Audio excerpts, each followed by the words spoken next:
Are electronic cigarettes dangerous? At this point, the public health expert in me is screaming, "Of course, you idiot! Do you know nothing?"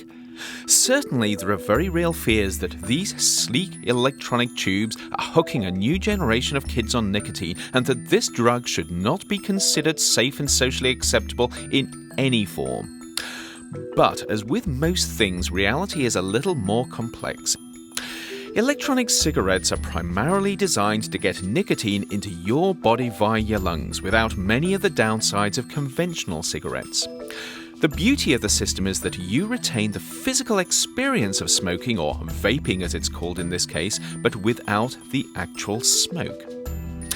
E-cigarettes use a liquid such as glycerin into which ingredients like nicotine and even flavorings are dissolved.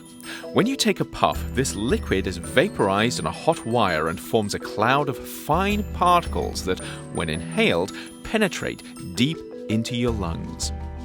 The good news for smokers is that electronic cigarettes don't produce many of the harmful compounds that burning tobacco does, and you get less harmful side stream smoke that regular cigarettes produce. So at first blush, e-cigarettes look like a great way to get your nicotine hit. They might even possibly help some people kick the smoking habit, although the jury is still out on that one. But vaping on an e-cigarette still means pumping your bloodstream full of a toxic substance. Nicotine is addictive, it's toxic at high doses, and it has a whole range of effects at lower doses that may not be good for you.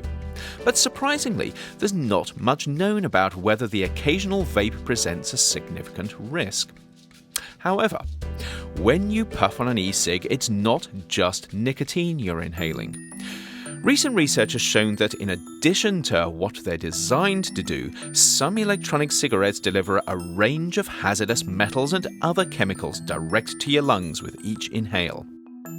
Admittedly, these only seem to be present at very low levels, probably too low to be dangerous in most cases. But without regulations on e-cig performance and use, this may not always be the case.